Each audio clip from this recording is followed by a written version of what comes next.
Kami akan sangat berharap Ibu dapat mengikuti acara ini sampai dengan selesai. Namun jika ada agenda lain yang harus dilanjutkan, kami persilakan Ibu untuk melanjutkan. Terima kasih, Mbak Esther. Terima kasih, Pak Ono. Terima kasih, Bu. Nah, Sobat Pembelajar, tadi kan kita sudah bilang ya bahwa tema kali ini tuh sungguh tidak asing lagi buat kita semua. Saya teringat akan sebuah fenomena yang sempat ramai di salah satu medsos. Saya yakin dari 500 orang rekan-rekan Sobat Pembelajar, pasti sebagian besar punya Instagram. Dan waktu itu sempat ada sebuah fitur yang merequest kita untuk bisa menampilkan sesuatu gitu. Contohnya foto apa saja yang ada di hadapan kamu sekarang gitu, atau foto terakhir di galeri, atau foto di kota apa aja kayak gitu ya kan. Nah kemudian hal itu menjadi ramai karena ketika itu sempat ada yang meminta foto KTP istilahnya gitu. Kemudian itu menjadi ramai dibahas karena itu tadi ada kaitannya dengan safety and security and risk. Nah fenomena ini saya jadikan sebagai pengantar karena menurut saya cocok sekali dengan tema kita hari ini gitu.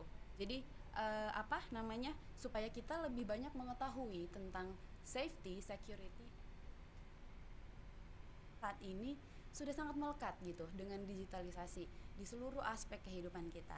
Betul ya kan? Nah maka itu juga terlebih lagi seperti yang kita sudah dengarkan belakangan ini sudah mulai beredar gitu ya, apalagi kita diprediksi sudah akan masuk kepada semesta yang baru, yaitu kita mungkin udah sering dengar nih belakangan ini, metaverse gitu. Jadi kita butuh sekali digital literasi. Recording in progress. Oke, jadi tidak akan berlama-lama lagi. Saya akan segera panggilkan narasumber kita, yaitu Bapak Ono Widodo Purbo. Selamat pagi Pak Ono.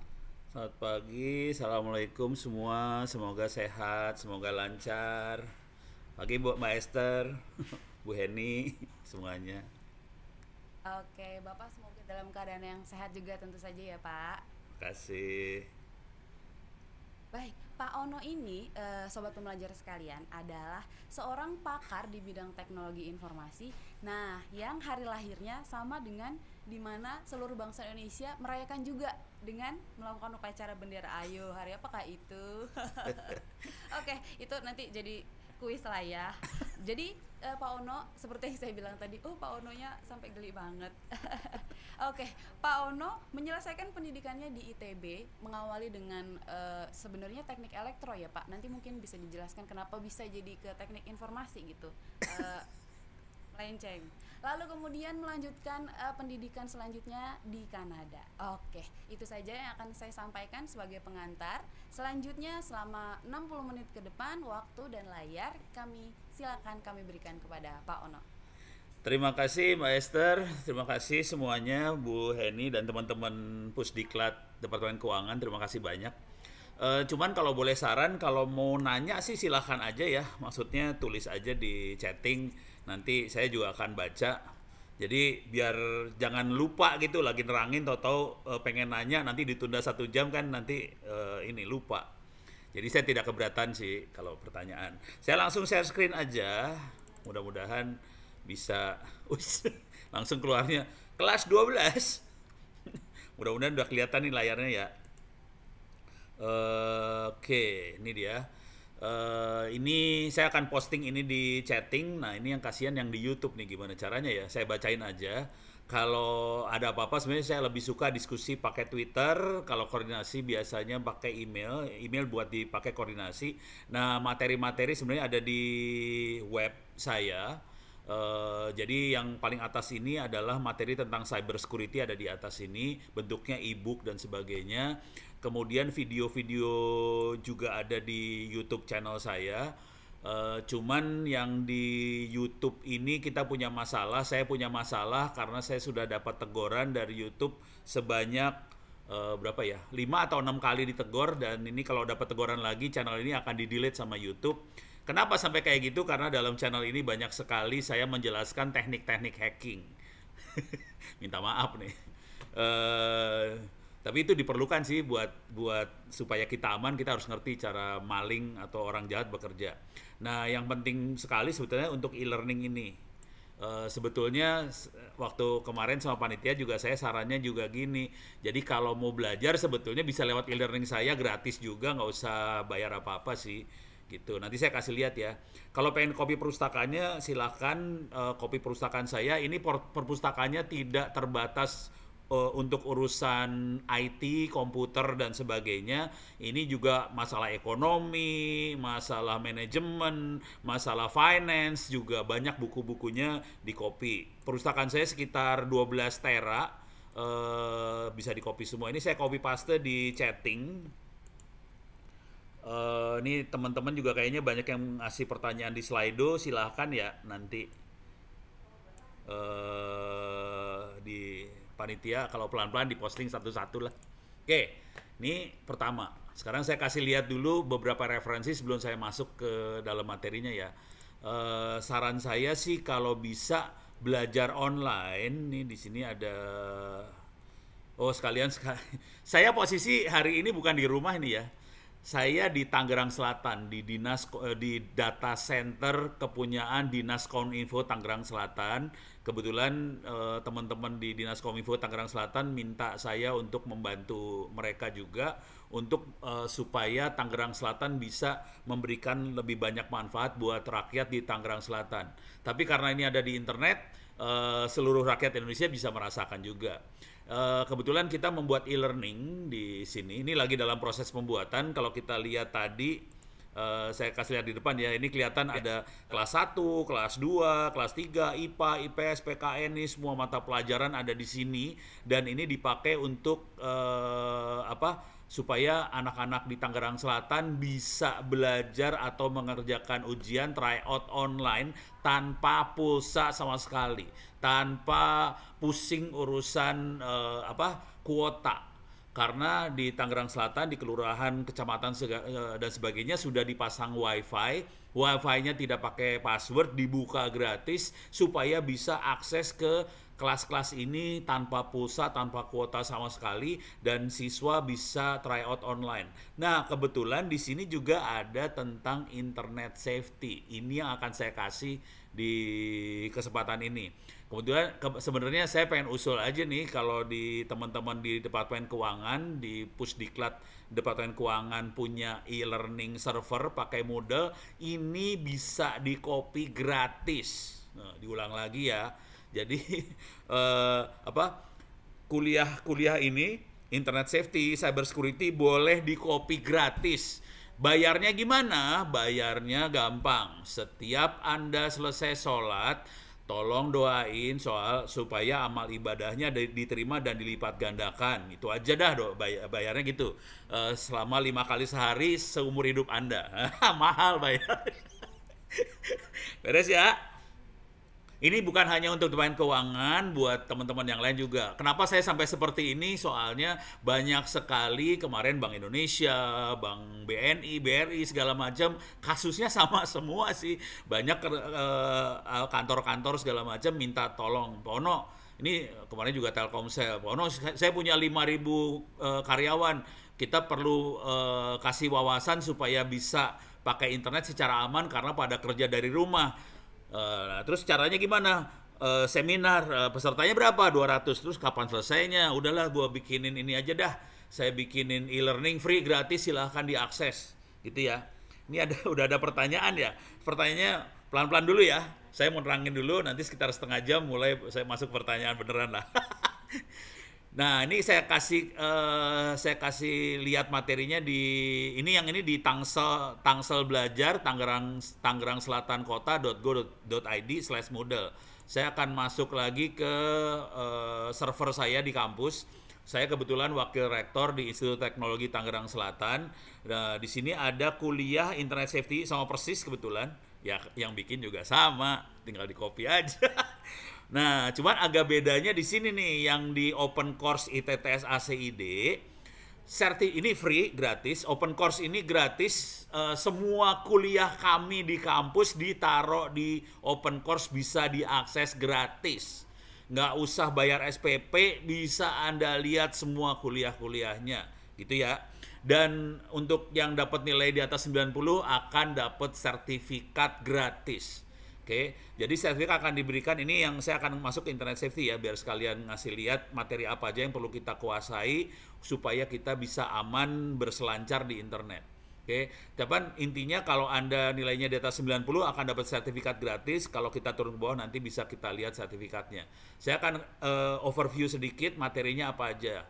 Pertama-tama tentunya dasar-dasar keamanan informasi. Misal bagaimana keamanan pribadi di internet, cara memproteksi diri dari ancaman cyber, blokir situs porno, Facebook dan keamanan untuk anak, sejarah internet sehat, dan sebagainya. Kemudian perilaku aman di dunia online. Misalnya bagaimana melindungi privasi keluarga. Jangan sampai kita upload foto anak-anak ke Facebook dan sebagainya. Sebetulnya nggak baik itu, hati-hati. Terus mewaspadai ranjau cinta di internet. Saya akan cerita banyak soal ranjau cinta. Soalnya ini korbannya banyak sekali. Ini korbannya dahsyat. Dan kerugiannya juga dahsyat banget. Sampai miliar rupiah. Jangan khawatir. Ini parah nih sih sebenarnya. Tapi ntar saya bentuknya cerita. Nah kemudian cyberbullying. Ini yang membuat presiden, menteri pada pusing semua. Kita mungkin kenalnya bukan bullying, kita kenalnya hoax. Sampai mereka bikin satgas-satgas untuk menangani hoax ini. Sebetulnya kalau di luar negeri namanya bukan hoax, jadi lebih ke arah bullying. Hoax ada subset dari bullying itu. Kira-kira gitu ya.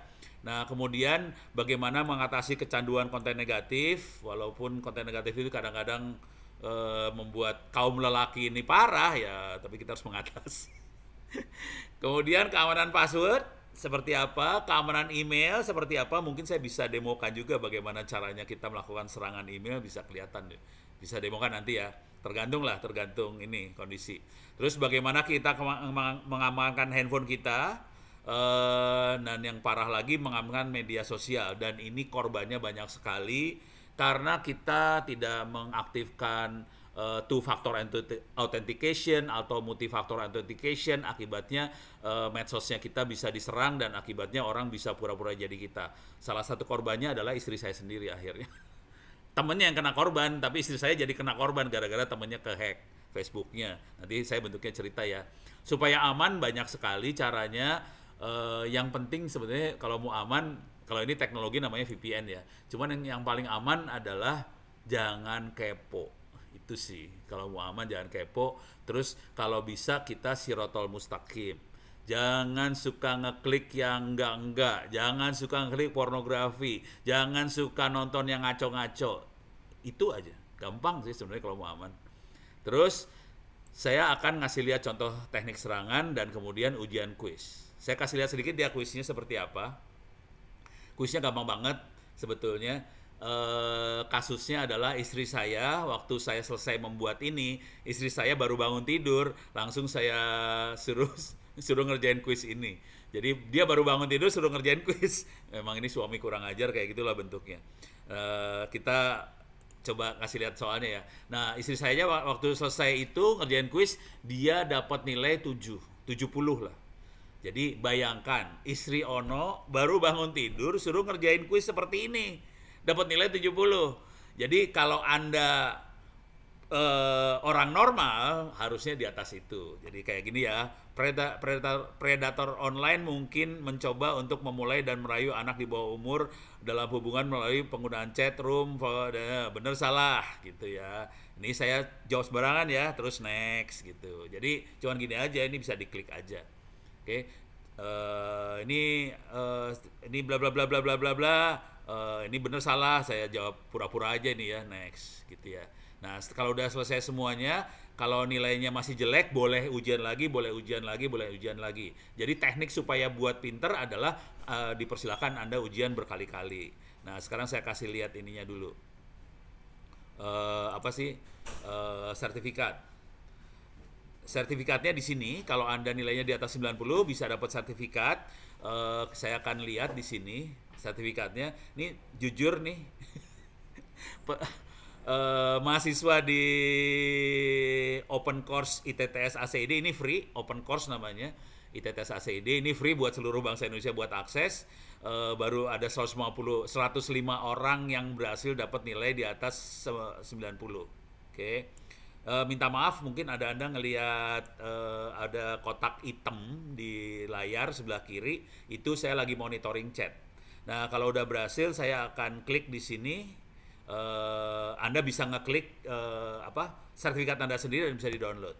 Nah, sarannya sih kementerian lembaga, Pusdiklat, keuangan dan sebagainya, kalau sarannya sih kalau bisa ini di-copy aja kuliahnya, tapi pakai Moodle ya. Bentuknya ada file backup course Moodle, itu bisa di-copy, bisa di-restore, silahkan meminta. Nah, ini bentuknya sertifikat kira-kira kayak gini lah. Oke. Ini anak-anak kurang ajar semua yang suruh saya tanda tangan, ya udahlah saya tanda tangan lah. Tapi ini sertifikatnya free, bisa di-download gratis. Oke. Nah, kalau teman-teman di Departemen Keuangan, Pusdiklat dan sebagainya punya Moodle dan pengen ngopi, silahkan banget.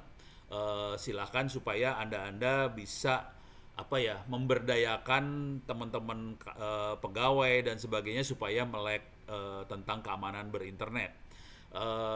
Karena ada sertifikat, sebetulnya lebih enak kita ngasih laporan ke atasan, ke pimpinan, bahwa Pak, sekian persen dari pegawai kita ternyata sudah melek internet safety, keamanan berinternet, sekian persen belum, karena ada angkanya di sini. Sebetulnya saya bisa klik di sini, bentar. Di sini kita bisa ambil nilai dan nilainya kita bisa kasih ke pimpinan sih sebenarnya. Dengan cara itu pimpinan dengan mudah nih nilainya bisa saya ambil nih. Tapi ini ada 6.000 ya, 6.000 orang nih yang ikut.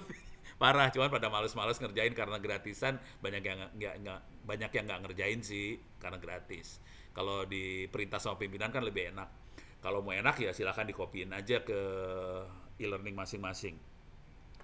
Wah, ini ada pertanyaan dari Dinas Kominfo. Ada Dinas Kominfo ini direct pertanyaannya dari Dinas Kominfo Kabupaten Sekadau. Oke. Untuk copy model course-nya di mana? Oke, mungkin yang semua akan punya pertanyaan yang sama, untuk copy model course-nya gimana?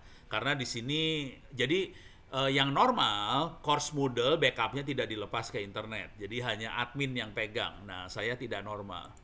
Anda kalau pengen ngopi, silahkan masuk ke situs ini, LMS Ono Center ORID/Moodle. Saya copy aja nih ya.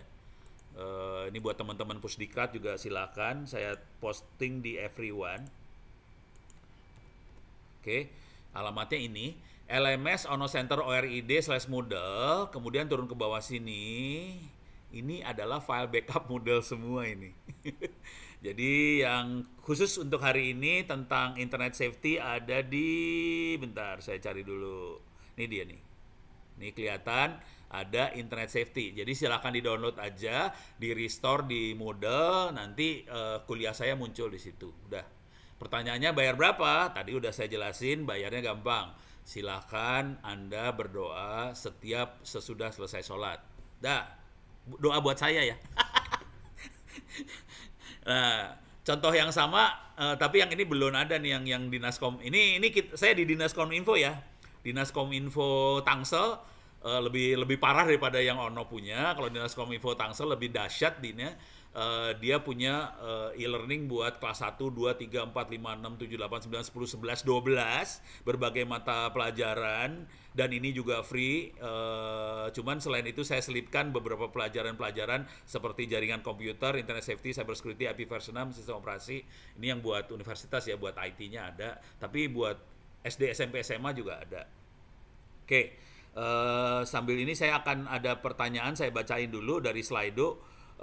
Progres dalam penerapan tiap level, tantangan yang dihadapi, manajemen ideal, security, penanganan security sama risk digital. Wah, ini pertanyaan buat manajemen banget ya. Oke. Kalau ini saya ngomong global dulu, ini buat pimpinan banget sebetulnya, levelnya pimpinan. Ini pertanyaan pimpinan sebenarnya, bukan buat taktis, buat pengguna. Di level pimpinan, kita biasanya akan dihadapkan 3 hal. People, manusia atau pegawai, proses atau manajemen, sama teknologi. Seringkali kalau kita dihadapkan seperti itu, khususnya untuk cyber security, cara berpikir kita adalah teknologi banget. Jadi, oh, ini masalah cyber security, install aja antivirus di laptop, masalah selesai. Kagak, masalah nggak akan selesai. Jadi, sekitar 60-70% masalah cyber security adalah manusia dan manajemen, bukan teknologi. Saya ulang lagi ya. Jadi, solusinya ada 3. People, Process, Technology. Seringkali kita singkat PPT. People, Process, Technology. Seringkali solusi yang diberikan oleh pimpinan sama kadang-kadang konsultan juga sih, itu adalah teknologi banget. Pasang firewall lah, pasang router lah, pasang inilah, pasang itu, pasang antivirus lah, apa segala macam. Pasang VPN dan sebagainya. Kayaknya aman. Enggak. Masalah paling besar adalah di manusia. Dan serangan paling besar ke manusia. Jangan khawatir. Jadi solusinya sebetulnya minterin orang, gitu ya. Kalau mau aman banget minterin orang sih sebenarnya, karena orang yang pinter lebih susah buat diserang sih sebenarnya. Gitu ya, kebayang ya. Ini pertanyaan kedua. Seberapa besar dapat ditolerir dalam konteks digital security praktek seorang pejabat memberikan username password kepada staf pengelola aplikasi kantor? Tidak bisa ditolerir. Jelas banget. Ini sudah melanggar apa ya? Jadi kita ada ISO 27001. Itu kayak standar untuk keamanan informasi. Kalau sampai password, apalagi kalau udah pakai tanda tangan digital segala macam dikasihkan ke sekretaris, itu nggak bisa ditolerir sama sekali. Jadi harus dapat teguran. Kalau bisa dapat, bukan teguran ya, dapat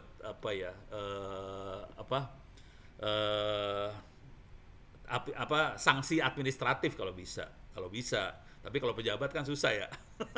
Jadi itu nggak bisa tolerir sama sekali, asli nggak bisa tolerir. Dan itu sebaiknya, nah ini sebaiknya buat para pejabat, pimpinan segala macam, sebaiknya ya pegang password sendiri, baca email sendiri. Orang nggak susah sih sebenarnya kayak gituan, gitu ya. Oke. Wah, ini pertamanya udah banyak banget ya.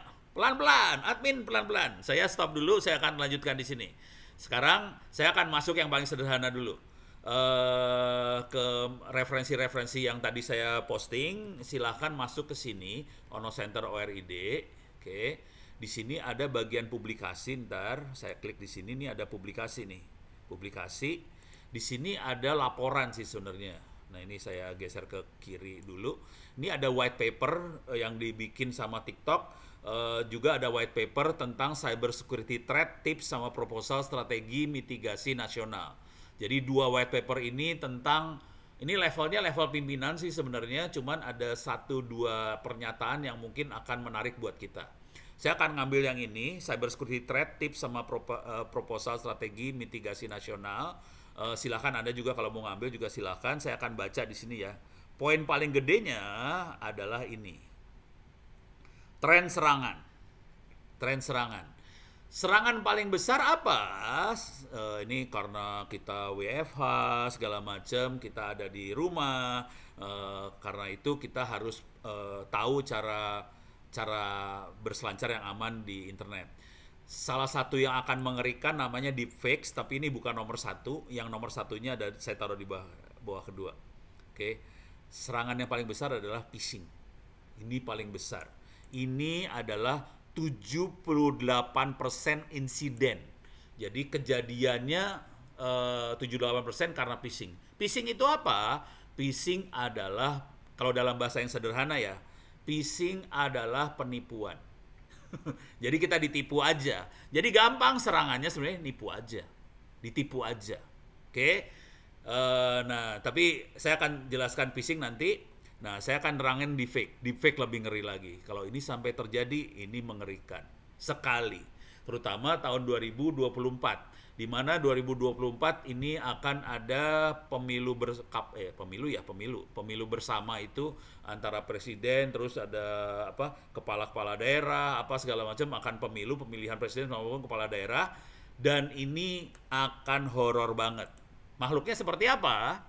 Ini saya kayaknya perlu ngasih lihat kenapa sampai saya cara neranginnya ngasih lihat bagaimana orang nyerang. Oke, saya akan masuk ke kuliah cyber security. Kalau ini internet safety beda. Saya akan masuk ke kuliah cyber security biar ngelihat jelas bagaimana teknik mengajarkan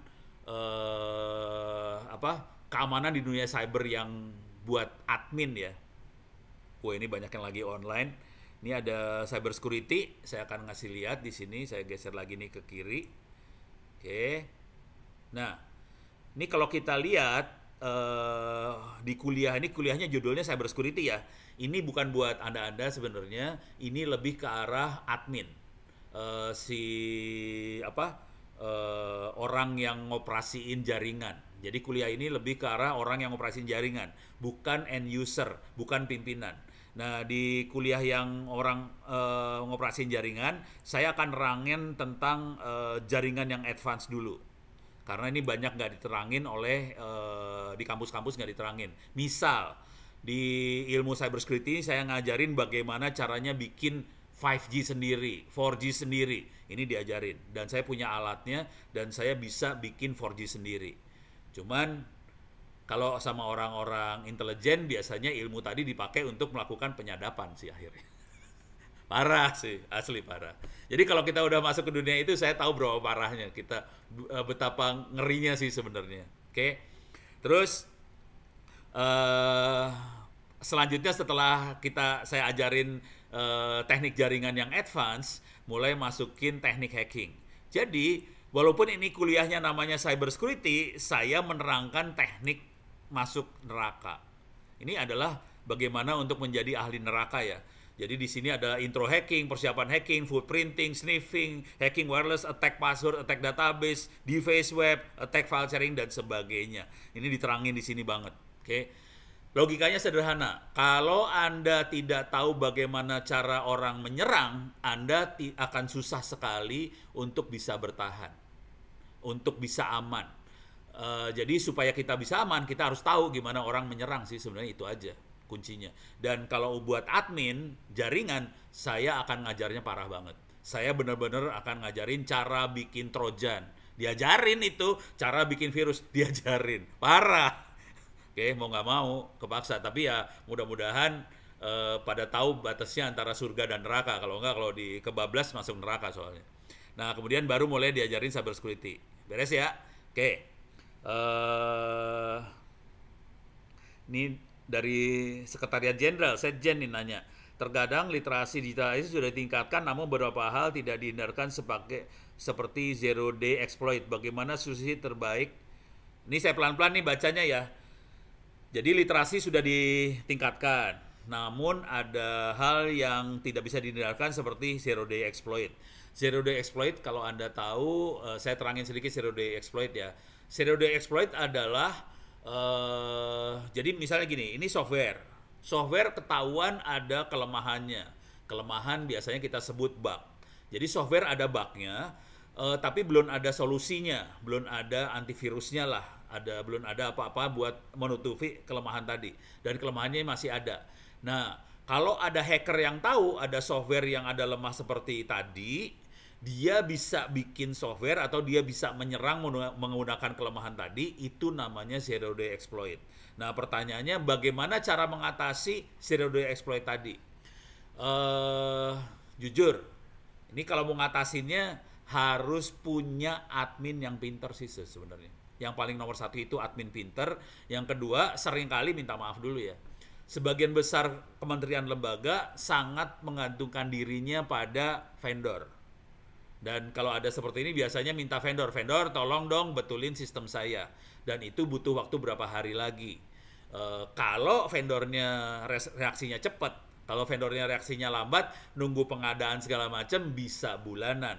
Kalau itu sampai terjadi, zero day exploit terjadi, bubar ceritanya. Jadi solusi paling gampang adalah punya admin pinter dan antar admin ini saling koordinasi satu sama lain. Gitu. Ini saya berada di Tangerang Selatan. Di Dinas Kominfo Tangerang Selatan.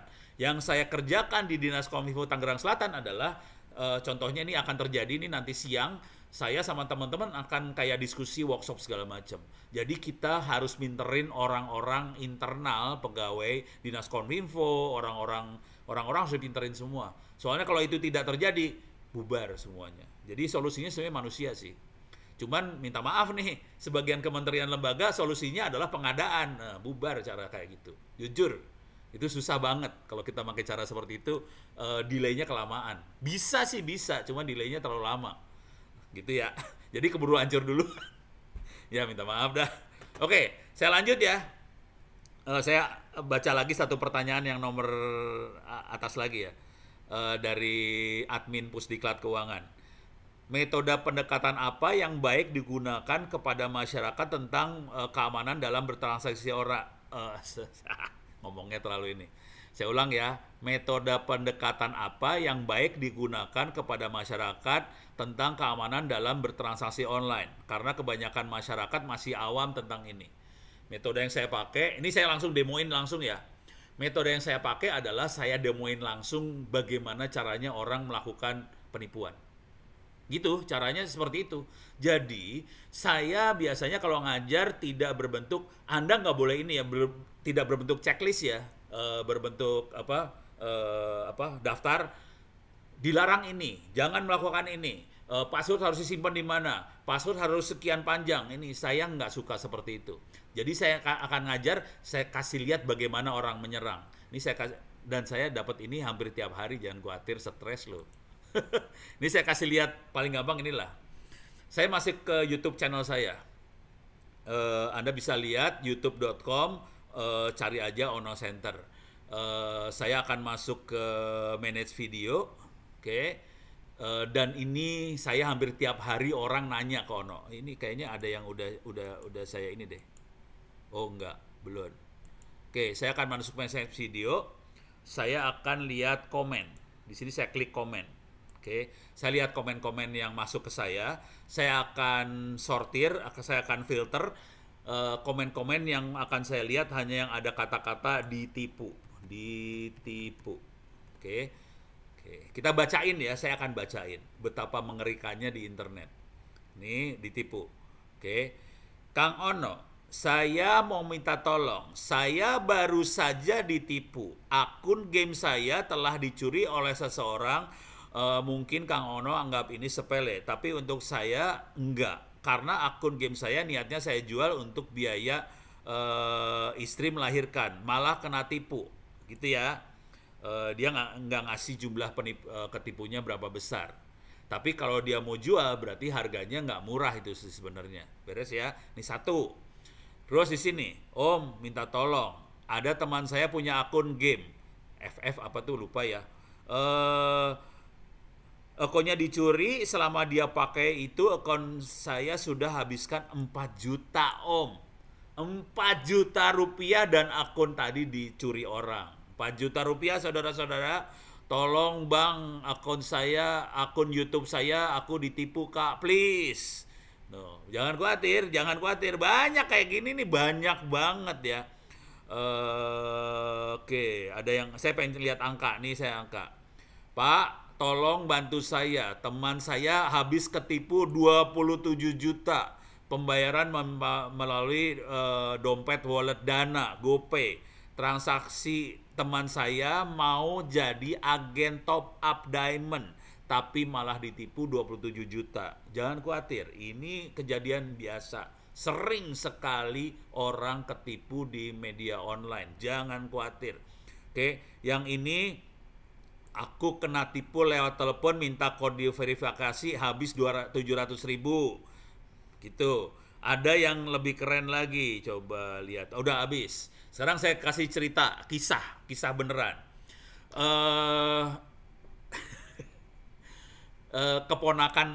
Bukan keponakan ya, sepupu istri saya. Perempuan, wanita, dia pakai Facebook, kemudian pacaranlah sama yang ngakunya pasukan pengawal presiden, Pas Pampres. Udah gitu pacaran di Facebook, udah gitu Pas Pampresnya bilang, tolong dong telepon saya, tolong dong saya pengen nelpon tapi kehabisan pulsa, tolong transfer duit buat pulsa. Transfer duit, minta pulsa lagi, transfer duit, terus transfer duit. Jadi teknik penipuannya yang sederhana, yang kecil-kecil kayak gitu. Oke, transfer duit buat pulsa. Perempuan korbannya. Kebetulan dia adalah sepupu istri.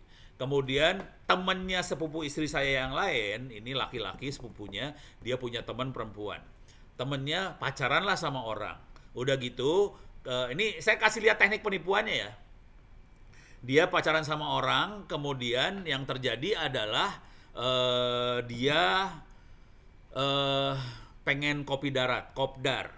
Dan suatu hari mereka sepakat melakukan kopdar pagi-pagi di mall mana, udah gitu makan, bawa laptop, bawa handphone, sambil makan kita bisa chattingan dan sebagainya. Sampai malam makan lagi di mall mana, pindah mall, makan lagi, terus mau pulang laki-laki ini naik motor bawa temennya yang perempuan ini ke Alfa buat belanja. Terus laki-lakinya bilang, daripada lu bawa gegembolan kayak gini, mending gegembolannya tinggal aja lah. Kamu silahkan inilah ke Alfa buat belanja. Pergilah perempuan ini ke Alfa buat belanja. Si laptop, handphonenya ditinggal di motornya laki-laki tadi. Pas dia keluar, motornya udah nggak ada, laptopnya nggak ada, handphonenya nggak ada. Pas dicari di Facebooknya, udah hilang semuanya. Beres ya. Jadi teknik penipuannya seperti itu. Ini kelihatan harganya mulai naik. Penipuan, langsung penipuan yang ekstrim aja ya. Saya punya 3 contoh kasus ekstrim sebenarnya. Yang paling parah adalah saya nggak bisa nyebutin orangnya segala macam, tapi ini kasusnya kebetulan ditanganin oleh teman saya. Ini seorang ibu juga, dia tinggalnya di daerah Pondok Indah. Ketipu karena diajak kawin. Jadi penipuan yang paling banyak adalah penipuan cinta sih. Jadi kita nyebutnya itu kayak virus cinta. Jadi dianggap cinta, diajak kawin, udah gitu ditipunya, jadi ditipunya minta kawin segala macam, udah gitu datang ketemu, tapi pas datang ketemu terus ketemunya sama orang hitam, orang dari Nigeria. Terus orang Nigerianya bilang, oh ini teman kamu yang kebetulan diplomat Inggris itu lagi sibuk, jadi diwakilin sama saya. Dia sampai ketipu 2 miliar rupiah. Jadi diajak kawin, diajak tektokan apa segala macam, butuh duit 2 miliar rupiah. Jadi penipunya jago banget, mereka targetkan ibu-ibu yang butuh suami, tapi karirnya bagus banget, uangnya banyak banget, 2M hilang. Satu ibu lagi, ini kasusnya langsung interaksi sama saya langsung, dia ibu di lokasinya ada di Klaten, Jawa Tengah. Dia ditipu sama orang Malaysia, kena tipunya sekitar 300 juta rupiah. Dia kasih ke saya bukti-buktinya berupa transaksi email, emailnya dibuang semua, tinggal ininya doang, headernya aja, dan dia lagi koordinasi sama internasional, polisi internasional, Interpol.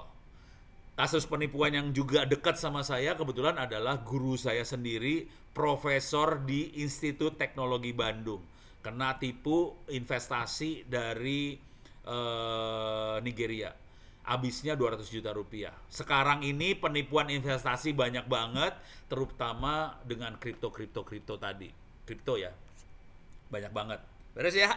Jadi kebayang teknik penipuannya seperti itu. Teknik penipuan yang paling mengerikan adalah gini nih. Kan banyak sekali di online itu situs buat jodoh ya.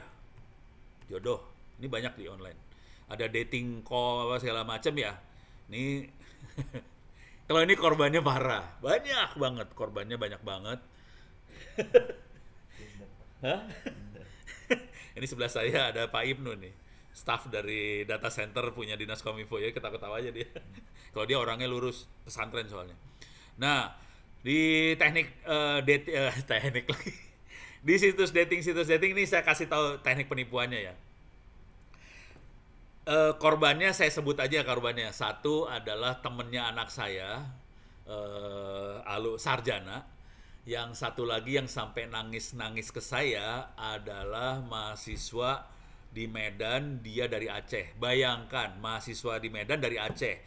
Jadi pasti sirotol mustaqim banget, dan udah gitu mungkin sholatnya bagus, segalanya bagus. Nah, di dating online ini dating kayak ginian, ini yang kejadian adalah si wanitanya nanti udah pacaran segala macem, kadang-kadang wanitanya suka ekstrim, dia bisa ngelepas pakaiannya satu persatu. pada saat wanita ngelepas pakaian satu persatu karena lagi online dan sebagainya, merasa aman, laki-lakinya akan melepas pakaian satu persatu.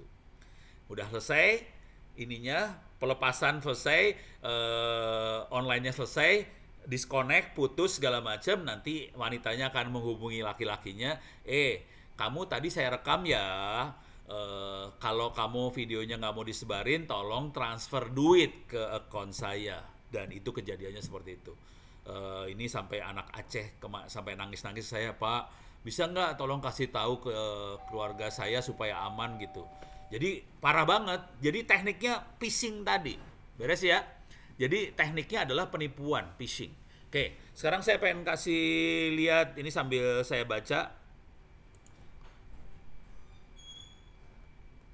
Ini ada yang ada yang menghubungi saya direct dari jadi narasumber di mana-mana, saya aman-aman aja. Silahkan email, komunikasi ke saya aja pakai email. Oke, saya kasih ke semuanya ya. Emailnya saya adalah ono@indo.net.id. Yang paling susah adalah ngatur jadwal, itu aja. Kalau bersedia sih bersedia aja. Cuman asal bidangnya bidang saya, jangan misalnya Pak Ono bisa nggak cerita tentang cara masak? Ya, si Ono mah bodoh cara masaknya. Masaknya masak telur doang si Ono mah. Oke, saya belum ngasih cerita soal deepfake ya. Nah, sekarang saya akan coba masuk ke pertanyaan ketiga. Ini udah. Ini ada pertanyaan keempat. Safety, security, dan risk merupakan hal yang saling berkait di dunia digital. Terkadang faktor S seperti zero day exploit. Tadi zero day exploit udah ya. Upaya apa yang dilakukan dalam instansi pemerintah dalam mengamankan data digital yang dimiliki dan memastikan data yang di-share ke publik merupakan data valid? Nah, seru ini. Ini pertanyaan saya ulang ya. Upaya apa yang dilakukan oleh instansi pemerintah dalam mengamankan data digital yang dimiliki dan memastikan bahwa data yang di-share ke publik merupakan data valid? Oke. Kita ngomong secara formal dulu ya.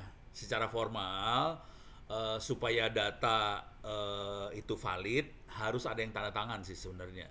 Jadi kita harus ngerti yang namanya tanda tangan digital. Saya agak sulit ini menerangkan tanda tangan digital kalau audiensnya orang awam agak susah. Tapi tanda tangan digital pada dasarnya bukan tanda tangan yang di-scan, bukan. Tanda tangan digital itu pakai teknologi enkripsi, ada yang namanya public key, private key. Nanti kita pakai fungsi hash. Dari tanda tangan digital ada dua informasi. Tulisannya yang mana, datanya yang mana, dan yang tanda tangan siapa. Ada dua informasi itu keluar di tanda tangan digital. Jadi harus pakai teknik tanda tangan digital, kemudian juga website dan sebagainya harus diamankan segala macam. Kira-kira kayak gitu. Cuman itu secara formalnya kayak gitu, Anda bisa ngelihat ini secara hukumnya ada di Undang-Undang ITE. Secara hukumnya ada di sini ya, Undang-Undang ITE. Sayangnya Undang-Undang ITE banyak yang dipakainya urusannya pencemaran nama baik doang. Cuman kalau kita baca Undang-Undang ITE, di situ diterangkan bagaimana mengamankan data, bagaimana kita pakai data ini buat barang bukti di pengadilan, diterangkan semua di Undang-Undang ITE. Silakan Anda download nih Undang-Undang ITE ini. Ini free, ini dari mana nih? Dari Kominfo pusat ya, bisa di-download nih. Oke. Ada bagian downloadnya, ini ada unduh produk hukum, bisa di-download. Nah, sekarang saya kasih lihat yang lebih ngeri. Ini parah banget. Parah. Jadi kejadiannya adalah kira-kira gini. 2 minggu atau 3 minggu yang lalu ada mahasiswa S3 dari Australia dengan supervisornya melakukan Zoom dengan saya. Mereka pengen belajar tentang data privacy sama data privacy lah di Indonesia seperti apa. Di Indonesia ada sedang dibuat undang-undang PDP atau ya salah UU PDP gitu ya. Undang-undang tentang perlindungan data pribadi. Undang-undang PDP masih dalam rancangan ya, belum disahkan. Jadi di Indonesia sedang dibuat ini, kemudian mereka mulai nanya ke Ono gimana pendapatnya tentang PDP? Nah, udah gitu si Ono jawabnya rada kurang ajar. Ini pemerintah sedang bikin undang-undang PDP, dan ini kalau dijalankan harusnya bisa menjawab tadi kebutuhan buat mengamankan data digital seperti apa. Cuman itu kan masalah legal formal, belum masalah perilaku manusia. Sekarang saya kasih lihat masalah paling besarnya bukan undang-undang BDP, bukan teknologi. Sekarang kita paling gampang ginilah, tulis IKTP. Di Google aja, googling IKTP. Oke, silahkan dilihat IKTP-nya. View more image. Oke, silahkan dilihat IKTP-nya. Terbuka, saudara-saudara. Buka, jangan khawatir.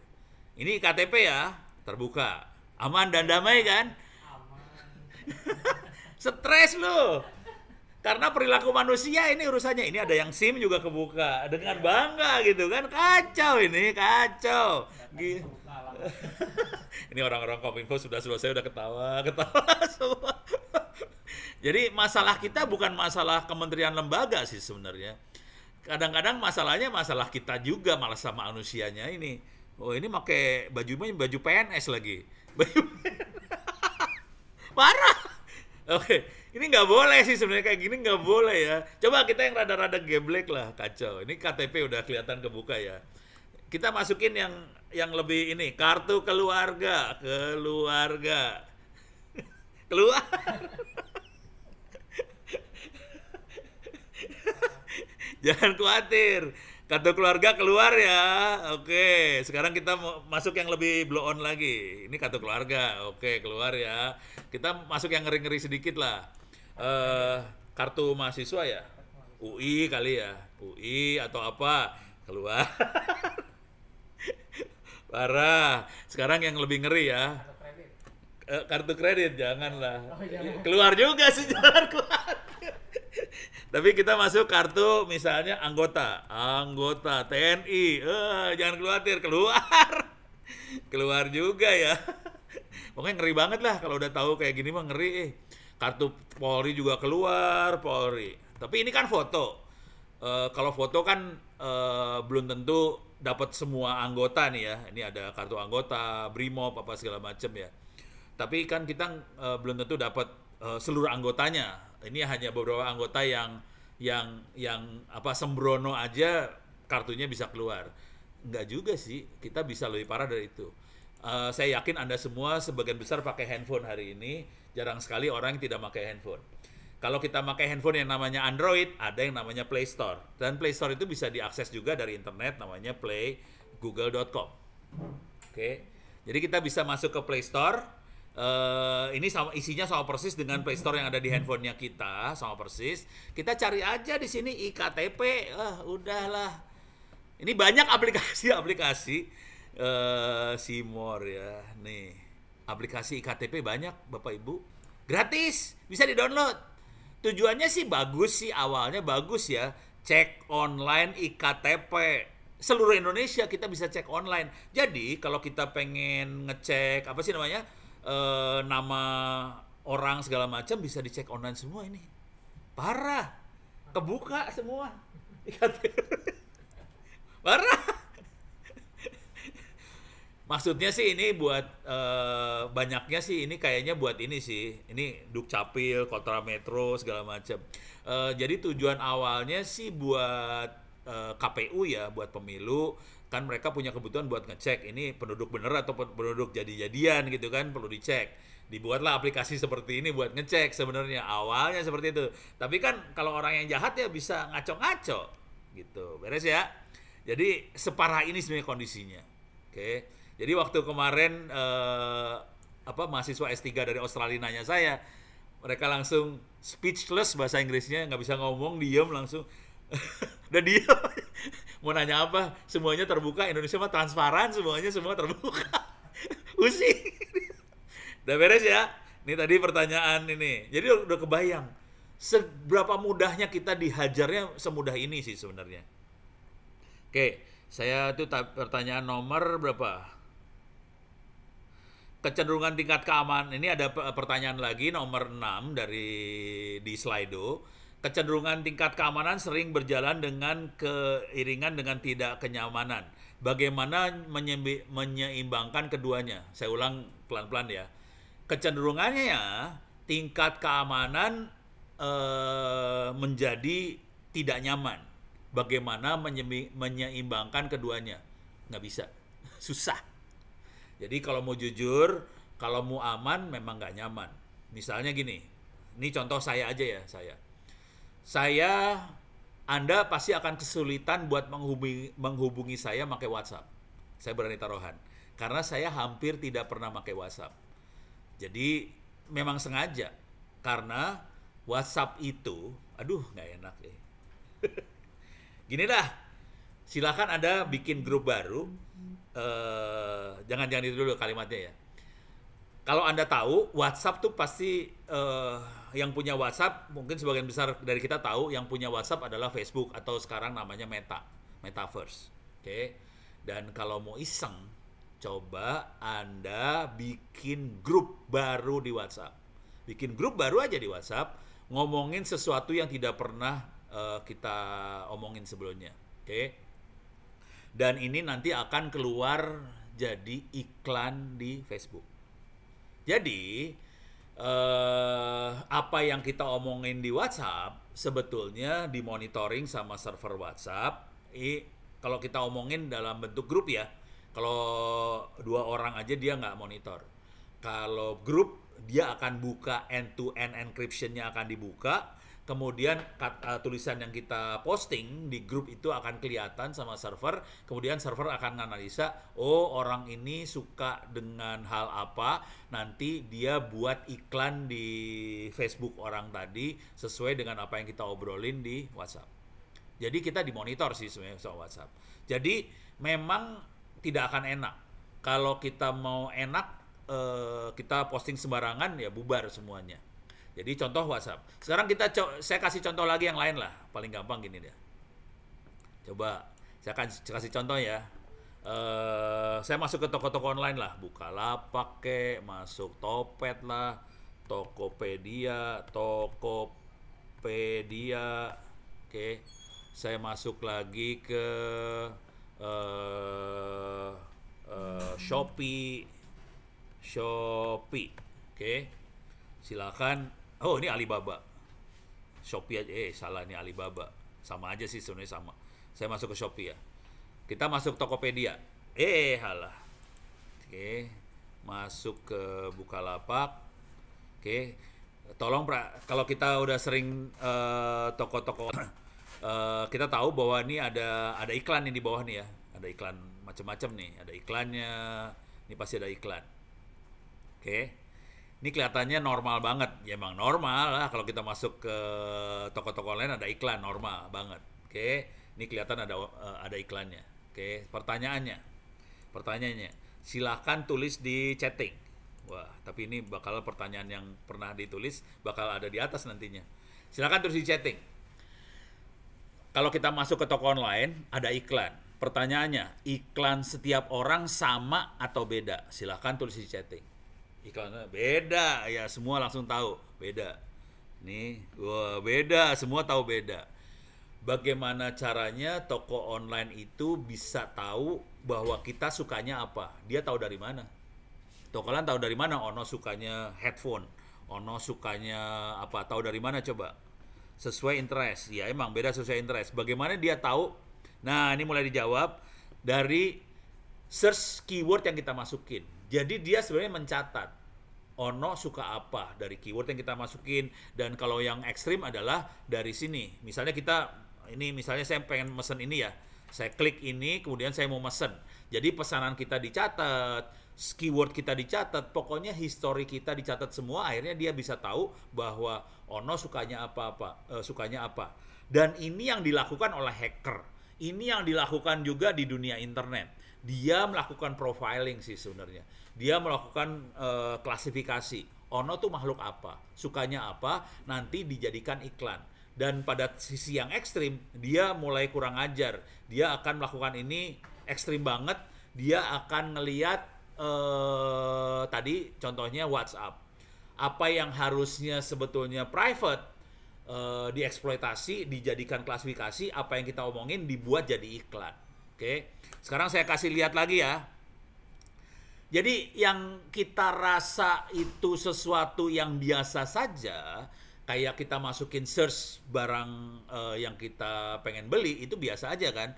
Tapi itu sebetulnya akan dikumpulkan semua oleh toko-toko online tadi, dan itu history tadi dipakai untuk mengklasifikasi Ono adalah jenis makhluk apa. dan hasil klasifikasi dipakai buat iklan. Dan ini juga jangan khawatir terjadi juga sama YouTube. YouTube juga sama. Coba masuk ke YouTube lah, paling gampang lah masuk ke YouTube. Pasti pokoknya semua media sosial ini mah premium nggak ada iklannya, harus masuk yang ada iklan, yang ada ininya. Oke. Nih, pasti kalau kita masuk media sosial pasti kita tahu kalau kita pakai YouTube kita bisa tahu bahwa video yang ditampilkan oleh YouTube ke setiap orang akan beda tiap orang. Tergantung search kita, tergantung kita nonton apa. Dan itu memang adalah teknik yang dipakai di dunia online. Mereka berusaha membuat layanan yang sesuai dengan apa yang kita mau. Caranya adalah ya dia monitoring kita sukanya apa, nanti dimasukin. Jadi kalau kadang-kadang di Bank Indonesia misalnya, di Bank Indonesia Institute saya sering diundang di sana, di BI Institute, seringkali Pono ceritain soal digital ekonomi. Kalau saya ngomongnya bukan digital ekonomi sih sebetulnya, ekonomi mata-mata. Karena yang digital ekonomi adalah melakukan mata-mata supaya bisa memberikan layanan yang persis seperti apa yang dimauin oleh customer. Seringkali orang startup bilangnya customer journey. Kadang-kadang orang startup bilangnya customer lupa saya. Oke, kira-kira experience. Customer experience, customer journey. Dan itu dilakukan dari mana? Dilakukan dari melakukan mata-mata dari apa yang kita kerjakan. Coba kita lihat yang ekstrim aja ya. Jadi sebetulnya kalau mau enak, kalau mau aman, nggak enak sih sebenarnya. Semuanya jadi kita matiin. Ini contoh sederhana aja. Ini adalah Google Map. Bagus, kelihatannya biasa aja ya. Ini Google bisa tahu nih jalan tol di Ancol, tol Ancol macet, warnanya hitam banget, macet.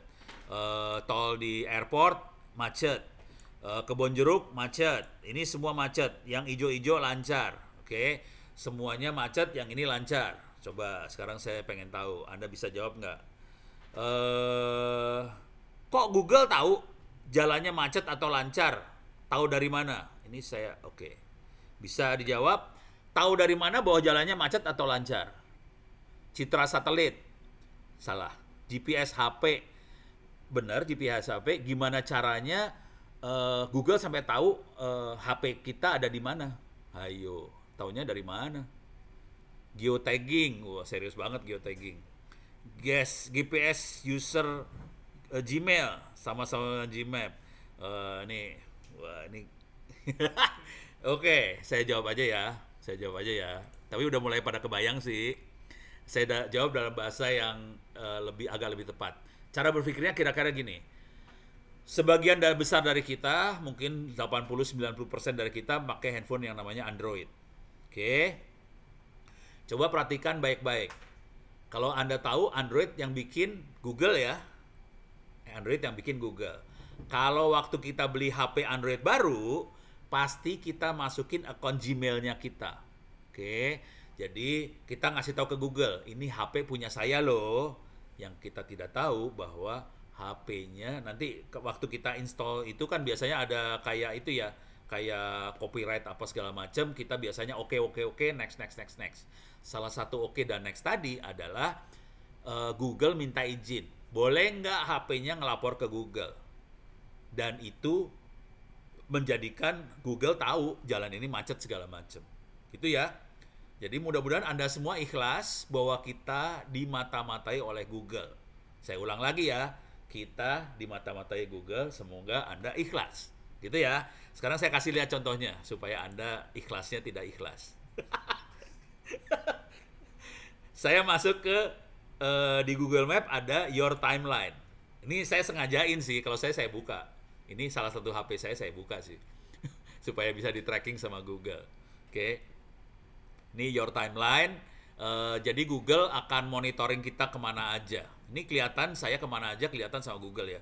Saya ke Jeddah, ke Mekah, ke Madinah, kelihatan ini ada ke Oman, ke Sri Lanka, ini ke Indonesia muter-muter, ke Australia segala macam kelihatan. Yang seru adalah kelihatan nggak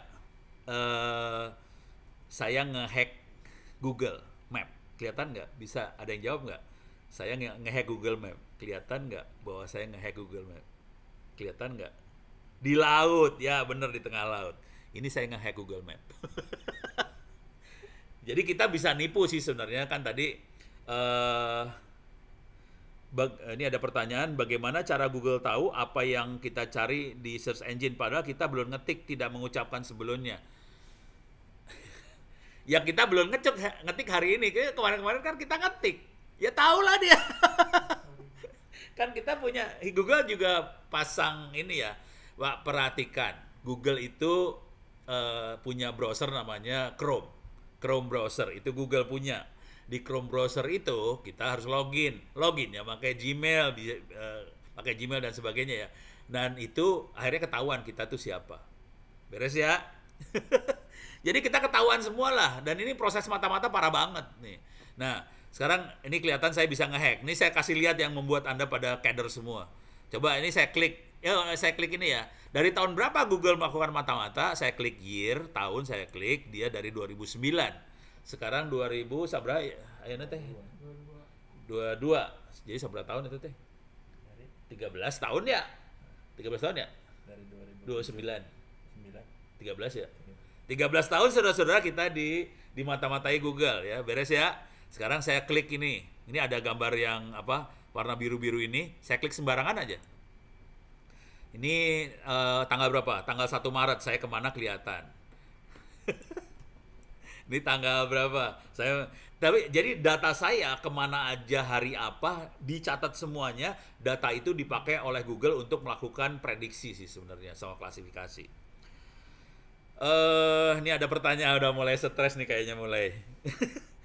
Kalau pengguna iPhone apakah tidak di search juga, Pak? Jadi kalau kita pakai toko online kena, walaupun Anda iPhone kena juga sih. Kalau Google Map-nya mungkin tidak. Gitu ya. Jadi iPhone agak selamat di sisi Google Map. Tapi kalau Anda pakai toko online belanja segala macam ya tetap kena juga. Mau pakai iPhone apa? Karena catatannya bukan dari handphonenya, catatannya dari toko online-nya. Jadi kena semuanya, jangan khawatir. Sekarang cara nyegahnya gimana agar tidak dimata-matai?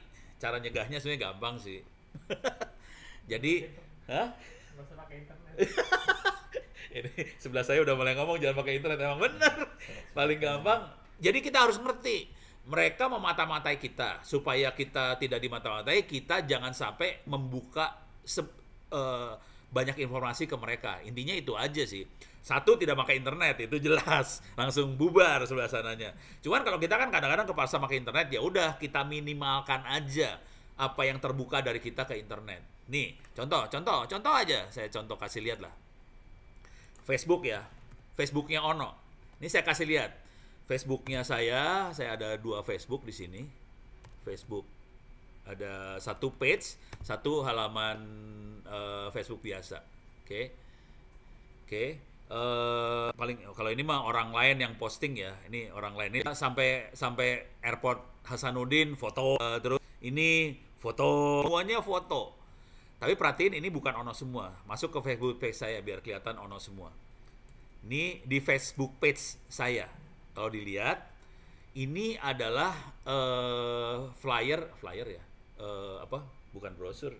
Kalau acara teh naon itu namanya ya, apa sih? Selebaran, poster event, poster Ono ada acara apa, poster ini acara hari ini.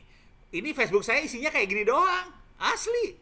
Ini Satu Indonesia Award. Ini Bu Nila Muluk, bekas mantan menteri ini ya, menteri Menkes. Ini rekaman video. Jadi betul-betul Facebook saya sangat batasi sekali. Saya tidak posting sesuatu yang sangat pribadi. Saya betul-betul posting untuk kerjaan aja. Jadi yang terbuka ke internet adalah kerjaan. Coba lihat foto-foto saya nih. Adalah foto inilah kawinan kemarin, anak saya kawin, ada. Tapi sebagian besar kerjaan semua loh ini. Jadi caranya sederhana banget, kita betul-betul membatasi informasi yang kita buka ke publik, hanya betul-betul buat pekerjaan aja. Ini kalau kita lihat betul-betul brosur, sebagian besar brosur sih. Brosur, hampir tidak ada yang bukan brosur. Ini yang kawinan juga saya dipaksa sama istri buat posting karena saya diminta suruh ngasih ucapan terima kasih. Ya udah, kepaksa lah gue posting karena istri kalau nggak ngamuk dia. Ini orang yang bisa ngamuk ke saya. Tapi yang lainnya benar-benar kerjaan banget gitu ya. Jadi caranya sesederhana itu. Seminimal mungkin posting sesuatu yang sifatnya pribadi. Dengan cara itu kita selamat. Waktu kita pakai toko-toko online juga kita cari yang betul-betul kita perlu aja. Jadi betul-betul minimalis sekali. Dengan cara itu kita aman, relatif aman. Oke. Nah, ini ada pertanyaan, bagaimana cara mengatasi email yang mengaku telah merekam wajah dan meminta uang kripto, ancaman menyebarkan gambar video yang telah dimodifikasi pakai deepfake. Nah, ini pertanyaan saya ulang ya. Ini keren ini pertanyaannya. Bagaimana cara mengatasi email yang mengaku telah merekam wajah dan meminta uang kripto dengan ancaman menyebarkan gambar video yang telah dimodifikasi pakai deepfake? Kalau itu bukan kita yang ngerjain, nggak usah takut.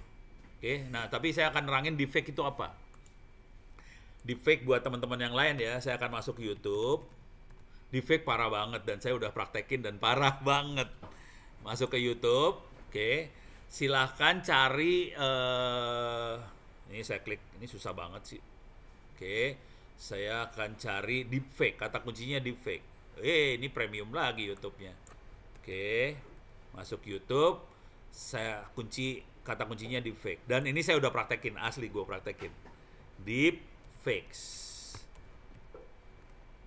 Oke, ini saya lihat deepfake. Ini kita bisa lihat deepfake ini ada orang-orang besar-besar, ada aktor dan sebagainya.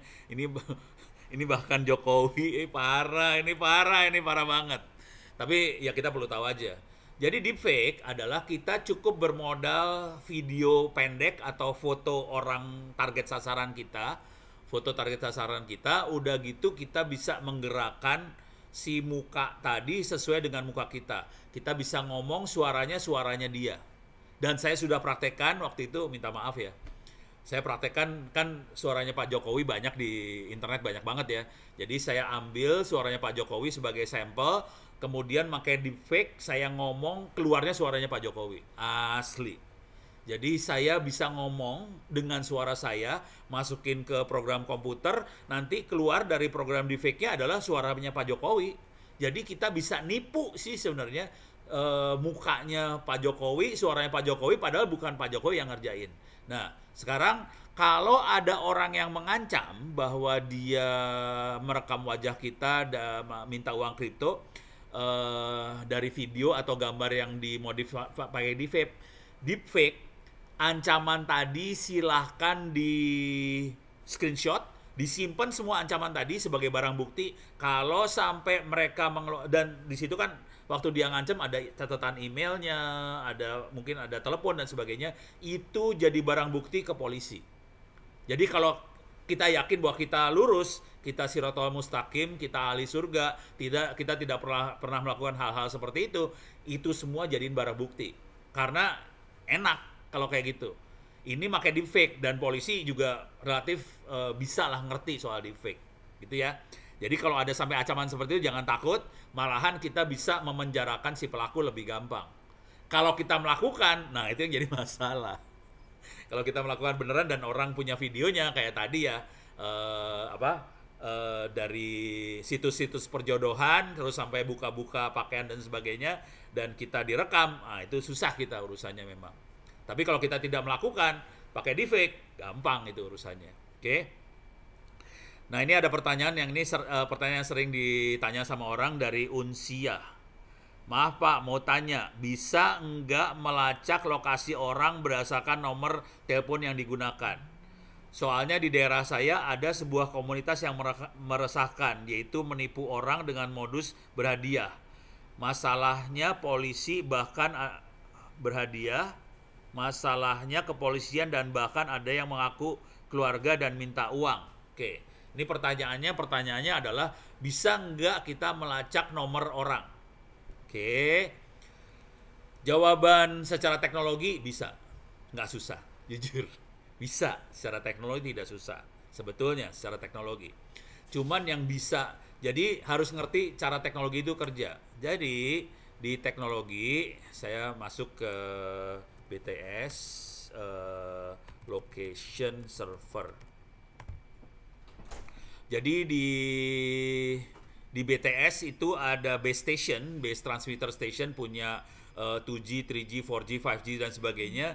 Mereka mencatat sebetulnya lokasi dari kita, user.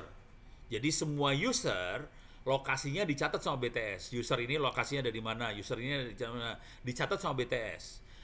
Yang bisa akses ke data tadi, jadi adanya di core network. Namanya core network BTS. Oke. Saya kasih gambarnya lah. Mudah-mudahan ada fotonya. Oh, ini gambar kayak giniannya. Nggak ada gambar benerannya. Gambarnya cuma server. Nah, ini nih kalau kita lihat di operatingnya, di operatornya ya, di NOC-nya nih yang ini. Jadi di dalam BTS ada di dalam operator seluler itu ada namanya core network. Dalam core network dicatat semua lokasi si pengguna ada di mana segala macam.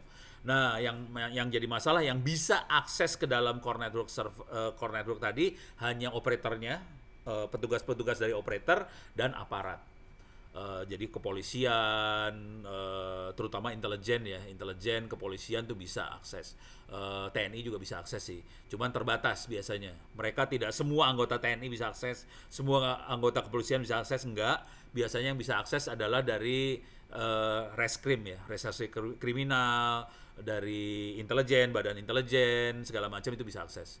Jadi jawaban singkatnya, apakah kita bisa akses lokasi operator orang dari nomor telepon? Ya bisa, tapi yang bisa akses hanya reserse sama si operatornya. Nah, terus kita sebagai orang biasa bisa nggak akses ke situ? Nggak bisa. Kalau kita sebagai orang biasa hanya bisa sampai bisa dapat informasi tadi kalau kita memang sudah melaporkan perkara tadi ke kepolisian, ke reskrim dan sebagainya bisa. Gitu ya. Kalau mau akses, tapi ini kebanyakan orang pengen akses banget sih ya. Kalau mau pengen akses banget ya gampang sih, ngelamar kerja ke Telkomsel dan teman-temannya pengen ditaruh di core network. Nah, bisa itu akses. Cuma nanti disumpah, Anda disumpah soalnya. Kalau Anda sudah kerja di level itu, Anda akan disumpah untuk tidak membuka akses ke orang banyak. Kalau sampai Anda buka, urusannya dipecat. Gitu. Beres ya?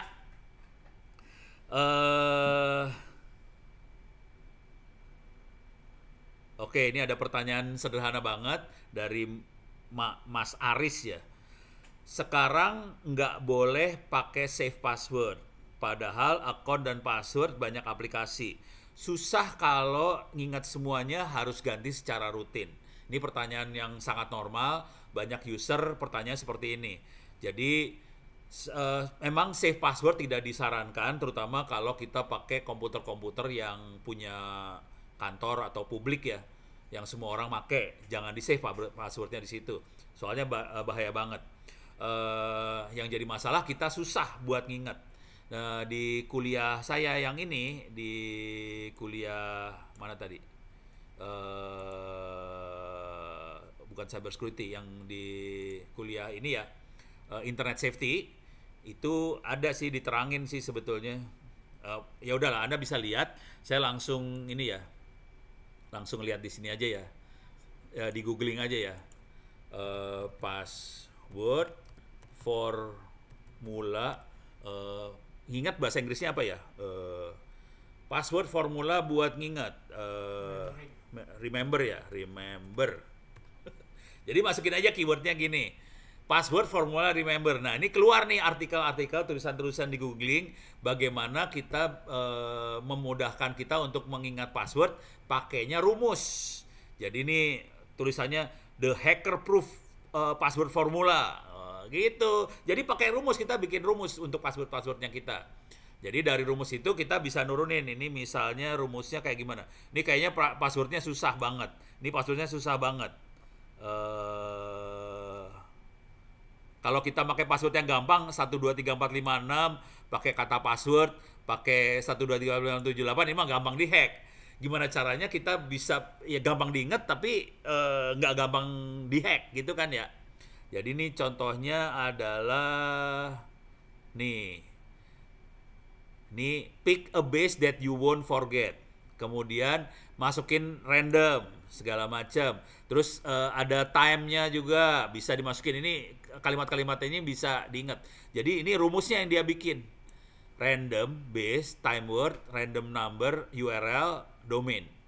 Tapi bisa kita misalnya cuma pakai domainnya aja, pakai base-nya aja, nanti keluar. Nah, ini passwordnya nih.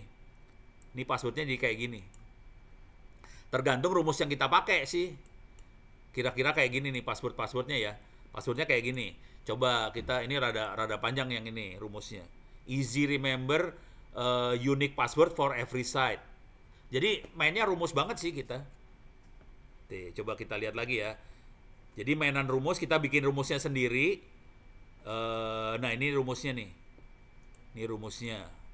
Passwordnya ya. Nah rumusnya ada di atas nih. Make password within 12-16 karakter long, tidak pakai ini, segala macam. Oh ini. Take the first vowel of domain name, terus ini. Nah ini rumusnya ada 3 rumus nih ya. Akhirnya kita punya password kayak gini. Ini rumusnya lebih gampang nih, cuma 3 rumus. Oke. Ini ada rumus kedua, ada 4 rumusnya keluar. Jadi caranya pakai rumus aja. Dengan cara itu lebih gampang. Oke. Cuman kalau Anda yakin bahwa komputer Anda aman, tidak akan dihack segala macam, kalau saya sih nggak apa-apa di save. Kalau yakin komputer Anda aman ya, nggak ada orang yang pakai kecuali Anda sendiri. Nah itu nggak masalah juga di save. Kalau yakin, kalau nggak yakin jangan. Wah ini udah dikasih warning ini 5 menit lagi sesi pemaparan sampai pukul 10.35. Kemudian kita lanjut sesi diskusi dengan Mbak Esther. Ini udah sesinya udah sampai ini ya. Jadi kira-kira itu secara umum. Sebetulnya saya kalau lagi ngasih paparan beneran gila, itu saya akan pakai ini sih sebenarnya. Saya pakai teknik hacking beneran. Jadi saya akan simulasikan ini. Saya bikin simulator. Dan saya punya sambungan ke internet. Ini saya punya switch. Ini ada Kali Linux, ada server. Dan semua saya akan serang dan saya akan lakukan demo langsung gimana caranya hacker itu melakukan serangan. Di komputer ini saya bikin lab, kemudian saya serang. Ini Kali Linux adalah sistem operasi yang biasa kita pakai oleh hacker. Saya akan kasih lihat, ini makhluknya. Saya akan login. Oke, mudah-mudahan bisa masuk. Ya, nge-hang dia. Ya, nge-hang. Gara-gara didiemin terlalu lama. Masuk. Oke, saya bisa masuk. Ini masuk. Saya pengen kasih lihat yang namanya sistem operasi yang biasa dipakai sama hacker. Tapi ini biasanya oleh orang-orang cyber security juga dipakai sih sistem operasi ini. Dan emang ini sistem operasi ini yang biasanya kita pakai untuk melakukan testing terhadap sistem aman atau tidak. Kalau ini kelihatannya kayak komputer biasa, tapi ini nggak biasa sih sebenarnya. Kita bisa lihat di bagian aplikasi. Oke. Ini ada information. Ini saya kasih lihat bagaimana proses seorang penyerang melakukan serangan. Jadi ini pertama kali yang dilakukan adalah information gathering. Dia akan mengumpulkan informasi dari sasaran. Informasi apa aja? Macam-macam. Yang agak parah adalah ini adalah OSINT. OSINT adalah Open Source Intelligence. Dia akan melakukan intelijen ke Facebook, ke segala macam dari sasaran yang akan kita serang. Yang lainnya ini rata-rata mesin yang diserang. Ini OSINT ini manusia yang diserang. Oke, software-nya udah disediain, tinggal pakai aja. Gitu ya. Nah, kemudian saya masuk setelah kita dapat informasi tentang sasaran, saya masuk ke vulnerability analysis. Analisa tentang kelemahan dari sistem yang akan kita serang. Ini secara umum aja, fuzzing tool biasanya buat ngelihat kelemahan dari password. Kemudian kita juga di sini ada web application analysis. Kita bisa analisa kelemahan web. Oke. Kita bisa lihat analisa kelemahan web, di sini bisa dilihat ada beberapa tool buat melihat analisa kelemahan web. Nggak bisa saya praktekkan, terlalu berat ini biasanya. Dan kita seringkali juga analisa database yang kita pakai. Dan setelah kita analisa semua kelemahan-kelemahan ini, kita mulai melakukan serangan. Di sini ada 2 yang gede, ada password attack sama wireless attack. Jadi jangan khawatir, sebagian besar serangan dilakukan lewat wireless. Oke. Wireless ini bisa Wi-Fi, bisa Bluetooth. Satu lagi yang nggak ada di sistem operasi yang baru ini, yang nggak ada adalah NFC. NFC itu misalnya e-money buat tol segala macam, kita serang pakai NFC dan ini bisa diserang jarak jauh sih. Serangnya bisa jarak jauh banget. Jadi dengan cara adalah kita pakai card reader tol itu bisa kita bikin sendiri pakai Arduino. Cuman antenanya kita bikin gede. Kalau kita bikin antena gede, kalau nggak saya kasih lihat lah di sini nih. Ini teknik serangan parah banget sih. NFC long distance. NFC sorry ya, paling gampang RFID barangkali. RFID long distance. Oke. Ini parah banget. Soalnya antenanya ditambahin sih. Pada dasarnya dia kayak RFID, kayak card reader yang dipakai di tol-tol segala macam, tapi antenanya digedein. Dengan cara itu dia bisa komunikasi sampai 15 meter, 20 meter. Jadi nggak, kalau yang biasa kan kita harus nge-tap. Si card readernya harus di-tap. Kalau ini jarak jauh kena. Jadi handphone kita kena sih. Jangan khawatir. Handphone lagi di dalam dompet kita lagi lewat jalan kena. Oke. Jadi kira-kira gitu teknik serangannya. Ini yang WiFi, mana tadi yang WiFi teh? Ini WiFi attack sama wireless. Kemudian di bawahnya ada sniffing spoofing. Biasanya saya demoin caranya nyadap. Konsekuensinya kalau kita tidak dienkripsi bisa disadap dengan mudah sih dengan sniffing spoofing ini. Ini tadinya udah saya siapin buat demo, tapi ternyata pertanyaannya seru banget ya. Sampai saya nggak sempat demoin, jadi bentuknya cerita aja. Saya bisa demo, tapi ini softwarenya free, gratis, bisa kita download dari internet juga. Oke, saya udah jam 10.35, mudah-mudahan bisa memberikan gambaran sedikit tentang teknik-teknik serangannya. Mudah-mudahan dari situ nanti bisa teman-teman bisa membayangkan teknik pertahanan seperti apa yang harus kita lakukan sih sebenarnya. Gitu ya. Terima kasih dulu. Kalau ada apa-apa tadi silahkan email saya ya, supaya ingat saya tulis dulu emailnya ya. ono@indo.net.id. Kalau ada apa silahkan email. Mudah-mudahan bisa bermanfaat. Billahi taufik wal hidayah. Assalamualaikum warahmatullahi wabarakatuh. Saya kembalikan lagi pada moderator pembawa acara Mbak Esther. Silakan Mbak Esther. Baik, terima kasih banyak Pak Ono. Waduh, saya nih merhatiin dari tadi, berarti keadaan masyarakat kita nih kalau kata orang Sunda udah bener Pak ya, Oke, baik Pak. Jadi tadi kan Bapak sudah sambil membacakan pertanyaan dari Slido yang sudah yang Bapak baca di chat juga. Maaf. Nah sekarang supaya ada interaksi kita buka juga lewat room Zoom-nya langsung dan sudah ada yang raise hand Pak. Akan kita langsung panggil aja ya Pak. Siap. Baik, atas nama Pak Sultan. Iya. Selamat pagi menjelang siang Bapak. Selamat pagi Mbak Esther. Sehat selalu. Ya, semoga sehat selalu juga. Baik, boleh Pak langsung saja disampaikan pertanyaannya kepada Pak Ono. Ya, Assalamualaikum warahmatullahi wabarakatuh. Waalaikumsalam. Pak Ono Purbo, Bu Heni, terima kasih acara kerennya dan sehat-sehat seluruh sahabat Korbu. Buat Duren, buat Alpukat, dulur-dulur keren, semoga sehat-sehat.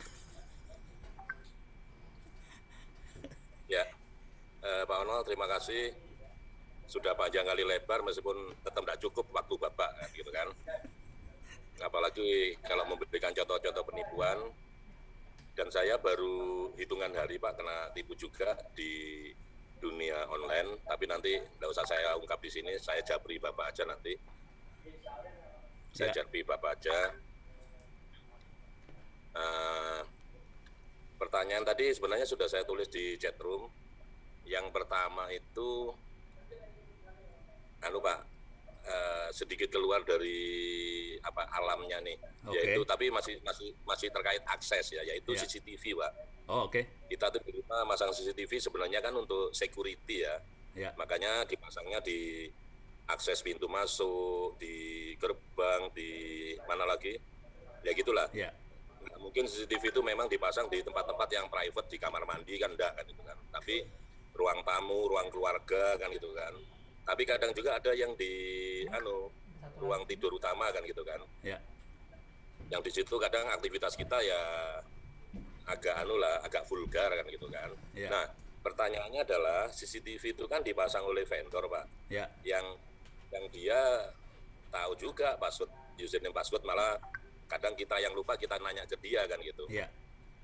Bagaimana memprotek itu semua, Pak? Karena terus terang istri saya jadi apa namanya? Jadi apa istilahnya? Kalau orang yang paranoid, Pak. Paranoid. Jadi paranoid, langsung disuruh matikan semua. Padahal bagi saya itu, mohon maaf ya, termasuk pembantu di rumah kalau karena dia pulang pergi anunya tidak menginap. Kalau pulang apakah nanti bawa barang-barang kami atau apa kan gitu kan? Itu kan bisa di tracking dari CCTV dan sebagainya. Kalau ada tukang ada apa.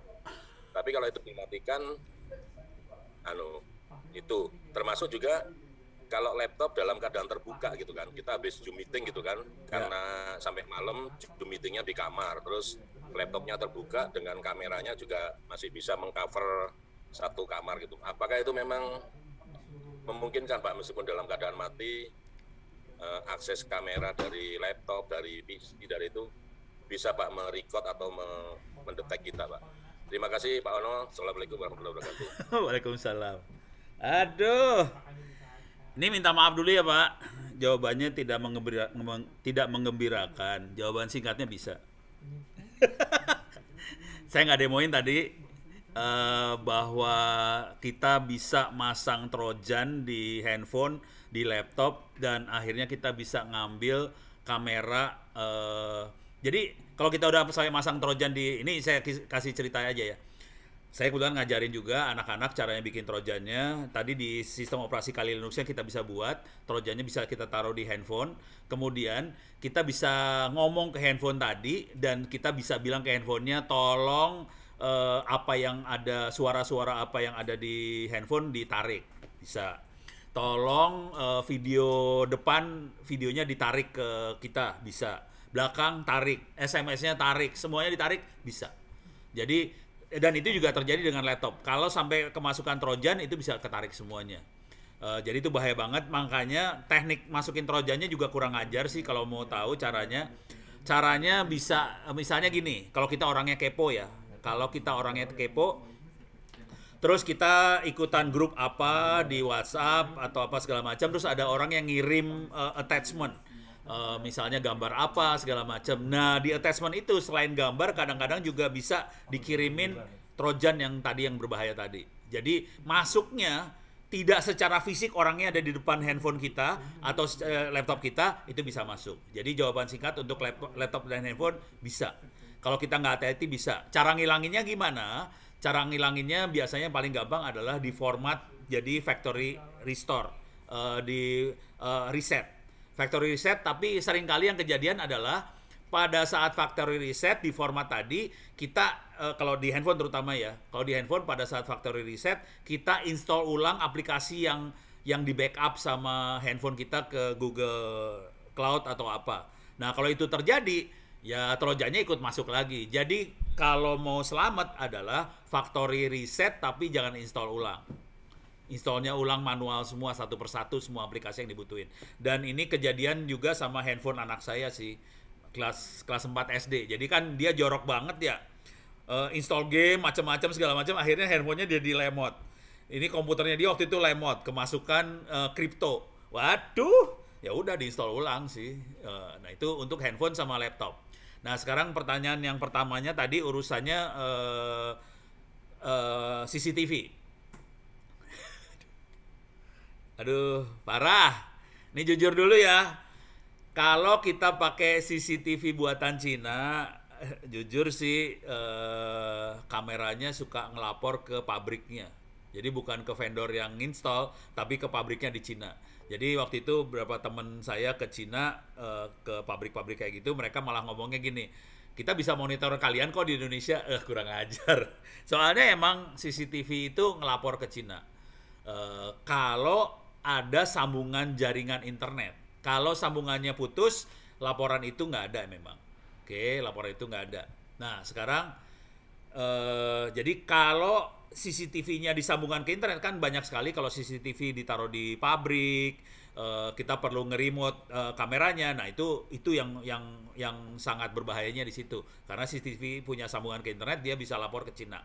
Nah, kalau sambungan internetnya kagak ada, agak selamat karena dia tidak lapor ke Cina. Cuman itu semua ada di hard disk kita.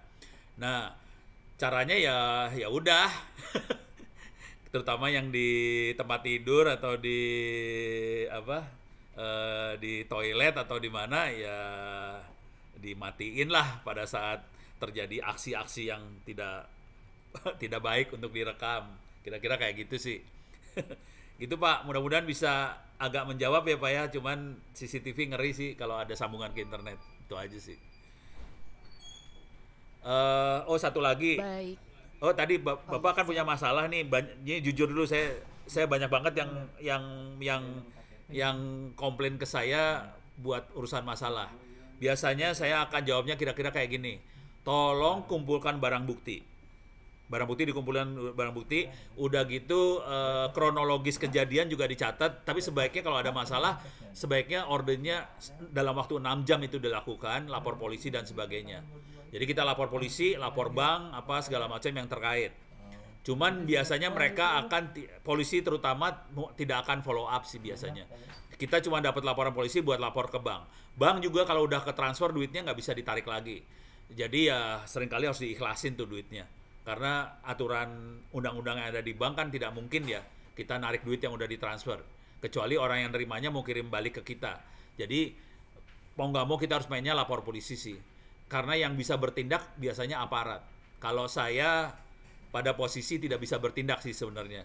Paling pol saya bisanya jadi saksi ahli. Pol, itu di pengadilan. Tapi itu pun juga saya harus ngumpulin barang-barang buktinya dan menganalisa sebagainya. Itu kayak ahli forensik, tapi susah banget itu. Kerjaannya lumayan. Asli lumayan. Gitu ya. Kira-kira itu Pak. Mudah-mudahan agak kebayang. Mudah-mudahan agak selamat dikit lah. Gitu. Mudah-mudahan. Bu Esther. Baik, terima kasih Pak Ono untuk penjelasannya. Wah, jadi saya malah jadi ikutan ngerasa insecure nih Pak. Banyak yang insecure jadinya. Terima kasih Pak untuk jawabannya tadi. Semoga cukup membantu ya Pak Sultan. Nah, baik, kita akan segera lanjut ke pertanyaan berikutnya. Tadi sudah ada dari Mas Aldo Mustika atau Mustiko, maaf ya kalau saya salah. Bisa on cam Mas Aldo. Dan Mas Aldo ini juga penanya terakhir, jadi silakan dimanfaatkan. Langsung saja Mas Aldo. Ya, baik. Selamat pagi Pak Ano. Pagi. Terima kasih panitia, saya sudah bisa ikut gabung, join. Terima kasih. Tadi pakai komputer, laptop nggak kuat Pak, makanya saya pakai HP Pak. Mohon maaf. Nggak apa-apa. Ya, gini Pak Ano, terkait digital bank ya Pak. Kita kan biasa dituntut untuk nasabah mengupload data KTP, kemudian KK, itu kan melalui handphone ya Pak, digital bank. Nah, gimana sih Pak cara kita supaya data nasabah tersebut bisa aman Pak?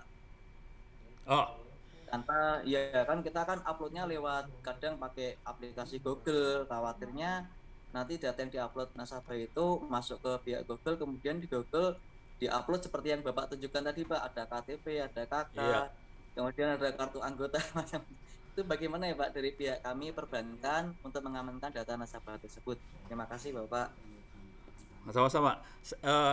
Kalau itu langsung ke servernya bank sih nggak apa-apa ya. Jadi dari handphone kita ke server bank langsung, saya nggak terlalu komplain lah. Karena biasanya dari server bank ke handphone Anda itu ada enkripsinya. Jadi diamankan sebetulnya. Kalau dari server kita, dari server bank dari server bank ke handphone kita. Yang jadi masalah kalau tadi nasabahnya ngupload dulu ke Google, dari Google kita ambil, kita upload lagi ke server kita. Nah, itu masalah di Google-nya sih sebenarnya. Antara kita Google-nya bermasalah. Kalau Google sendiri kayaknya agak lumayan lah. Google agak lumayan. Dia tidak mau, dia bisa, kalau mau jujur sih adminnya Google bisa ngelihat apa yang kita upload sebetulnya. Jadi adminnya Google bisa ngelihat dan bisa ngambil sebetulnya. Cuman kayaknya Google tidak mau merusak citranya dia akan berusaha semaksimal mungkin untuk mengamankan data-data orang yang ada di Google Drive dan sebagainya. Kecuali kan waktu kita kalau orang upload ke Google itu ada sharing ya. Kalau sampai dapat password sharingnya jadi bermasalah sih. itunya. Kalau URL sharingnya dibuka, semua orang bisa ambil, bermasalah. Jadi agak berbahayanya di situ. Oke, jadi Google kasih proteksi, tapi kalau sampai kebuka bahaya. Ya, ada tambahan ya, apa Pak? gimana? Kalau servernya kita pakai web gitu, bagaimana ya Pak? Aman nggak Pak? Pakai apa? Web apa? Web. Jadi kita web domain gitu Pak. Kita bayar sih Pak. Ya. Bayar. Pakai HTTPS nggak? Iya, iya. HTTPS agak lumayan karena HTTPS. .com Pak, domainnya .com Pak. Iya, yang penting HTTPS. Kalau HTTPS agak lumayan. Saya bilang agak lumayan ya, agak loh, hati-hati. Soalnya kita bisa jebolin HTTPS. Parah. tapi nanti kalau sampai terjadi penjebolan ya, kalau saya ngejebolin HTTPS, nanti user akan ngelihat ada kata-kata kayak gini nih. Ntar saya sharing aja dah. Ntar ya biar kelihatan. Saya share screen lah. Kalau saya ngejebolin HTTPS, akan keluar kata-kata seperti ini nanti.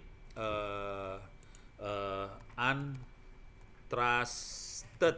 certificate web gitu. Jadi akan keluar kayak gambar-gambar seperti ini nih. Oke. Jadi ada kayak gini, gambar kayak ini. The site security certificate is not trusted. Akan kalau saya ngejebolin ya, akan keluar seperti ini. Gitu. Tapi seringkali, jujur, nih seringkali orang nanti next, enter. Ini masalah ini. Ini jadi kacau nih. Jadi HTTPS lumayan, tapi kalau saya keluar kayak gini bisa berbahaya juga. Gitu, Mas. Ngeri ya?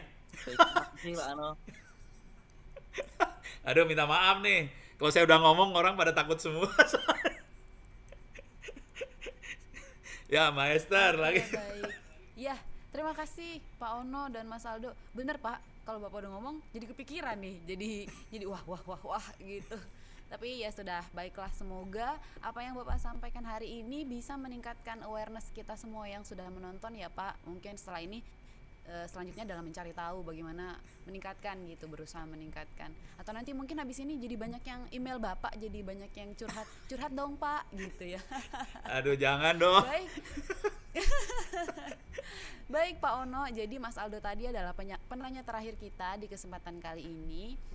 Sebelum kami menutup acara, kami mohon Pak Ono berkenan untuk memberikan closing remark Pak. Pesan apa nih yang penting untuk seluruh pemirsa hari ini, sobat pembelajar sekalian? Gini deh, kita kadang-kadang menyepelekan lah apa yang kita lakukan di internet, kayaknya biasa aja. Tolong hati-hati, karena kalau sampai hal-hal yang sifatnya pribadi, yang harusnya tidak sampai ke tangan orang lain, apakah itu yang sederhana aja, nomor account kita lah, nomor telepon kita sampai ke tangan orang lain, kayaknya biasa aja. Tapi kalau itu sampai dieksploitasi, dimanfaatkan, dan itu udah telat, ya udah, kita urusannya jadi berabe banget sih sebenarnya. Jadi saran saya, saran saya kalau bisa agak paranoid sedikit lah jadi orang. Jangan terlalu berasumsi bahwa semua orang, terutama yang di internet, itu orangnya baik-baik. Justru enggak, di internet itu lebih parah kadang-kadang. Mudah-mudahan dengan hal seperti ini teman-teman bisa lebih awas, lebih hati-hati. Dengan cara itu hidup kita agak lebih nyaman sedikit lah gitu. Tapi kalau ada apa-apa silakan di-copy semua ilmu saya gratis, bisa ditaruh di Pusdiklat dan server-server yang lain. Mudah-mudahan bisa bermanfaat buat bangsa Indonesia. Terima kasih banyak. Saya kembalikan lagi pada Mbak Esther. Silakan Mbak Esther. Ya, terima kasih kembali juga Pak Ono untuk closing remarks-nya, untuk waktunya, untuk ilmunya. Semoga kita bisa selalu sehat-sehat dan bertemu lagi di kesempatan yang lain ya Pak. Mungkin nanti kalau ada request lagi kami bisa minta Pak Ono untuk mengisi lagi ya dengan materi-materi lain yang lebih menarik juga. Ya, baik teman-teman semuanya, sobat pembelajar, tadi dengan sudah Pak Ono memberikan